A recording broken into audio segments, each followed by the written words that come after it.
Écoutez et comprenez. La verge égale. La plume, la parole. L'Éternel lui dit, Qu'y a-t-il dans ta main? Il répondit, Une verge. L'Éternel dit, Jette-la par terre.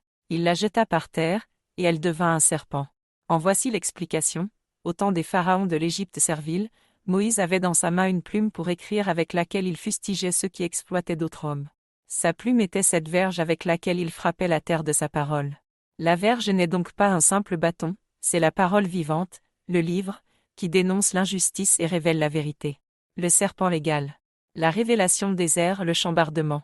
Dieu se manifesta à lui et lui fit connaître toute la vérité. Il lui montra les 6 jours durant lesquels il créa le monde et le 7e jour.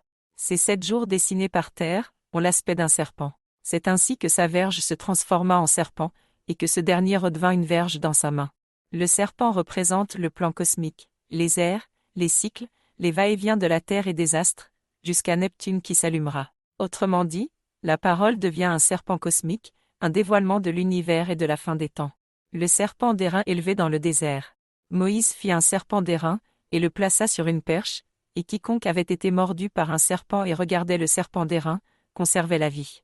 Ce serpent accomplit véritablement des miracles, parce qu'il guérit celui qui le regarde, même s'il a été empoisonné par les serpents, que sont les hommes sans lumière et sans espérance. Ce serpent élevé est la figure des 7 jours et de la vérité cosmique. Celui qui le regarde, qui comprend le livre et le plan, est guéri, car il sort de l'ignorance et de l'empoisonnement des ténèbres. Jésus élevé comme le serpent. Et comme Moïse éleva le serpent, la figure des 7 jours, dans le désert, il faut de même que le Fils de l'homme soit élevé, afin que quiconque croit en lui ait la vie éternelle.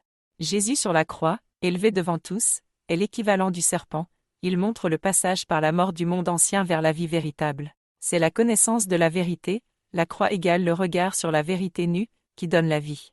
Le lien avec le chambardement, Neptune. Le livre de vie rattache ce serpent directement au chambardement cosmique. La verge égale la plume qui écrit la vérité, le livre. Le serpent égale le dévoilement de l'ordre des astres, des 6 jours et du 7e. Ce dévoilement culmine avec Neptune qui s'allume et chambarde l'ordre établi. L'unité Moïse-Jésus fils de l'homme. Moïse, la verge se change en serpent signe de la révélation voilée. Jésus, élevé comme le serpent signe de la vérité incarnée et crucifié. Fils de l'homme, dévoile le serpent en entier signe du temps du réel, du 7e jour, du repos de Dieu. Si la verge est la parole écrite, et que le serpent est la vérité cachée dans cette parole, alors il fallait un moment où ce serpent se dresse et devienne visible de tous. Moïse l'a préfiguré en élevant un serpent d'airain. Jésus l'a accompli en étant lui-même élevé sur la croix comme le serpent vivant.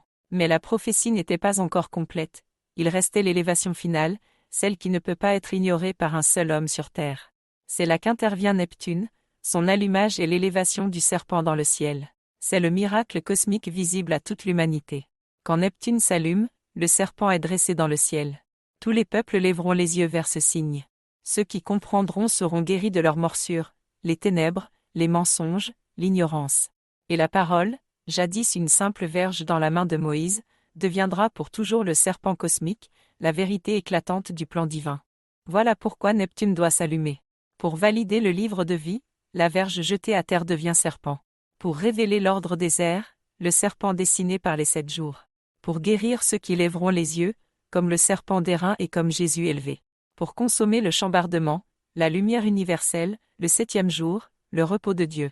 Avec seulement la Bible, beaucoup de passages restent comme des fragments voilés, des symboles obscurs, des paraboles difficiles à saisir. Mais quand on lit le livre de vie, tout se réordonne, les images deviennent une architecture cohérente, le sens caché se révèle, et le fil conducteur apparaît clairement. La Bible n'est alors plus une collection d'histoires séparées, elle devient la grande prophétie unifiée qui pointe vers un seul événement concret, l'allumage de Neptune. Les 7 jours de la création, les ères de l'humanité et la fin dans le repos de Dieu. Le serpent élevé, le signe cosmique que tout le monde verra. Le Fils de l'homme élevé, le livre ouvert, compris seulement à la fin. Les cavaliers, les sceaux, les visions, chacun annonce à sa manière le même chambardement. Les prophètes, Ésaïe, Daniel, Ézéchiel, Jean, et les autres, parlent tous du même point final, mais sous des formes différentes. Dans toutes les grandes traditions prophétiques du monde, il y a l'annonce d'un astre, d'une étoile, d'un feu dans le ciel qui marque la fin d'un cycle et l'avènement d'un monde nouveau, les Hopis avec l'étoile bleue Kashina, les Védas, les textes mayas, etc. Le livre de vie permet de relier toutes ces prophéties éparses en une seule révélation. Sans le livre de vie, la Bible reste scellée. Avec le livre de vie, la Bible devient transparente, comme une eau claire. Tout y pointe vers Neptune, le serpent dressé dans le ciel, le signe qui confirme Dieu et son plan.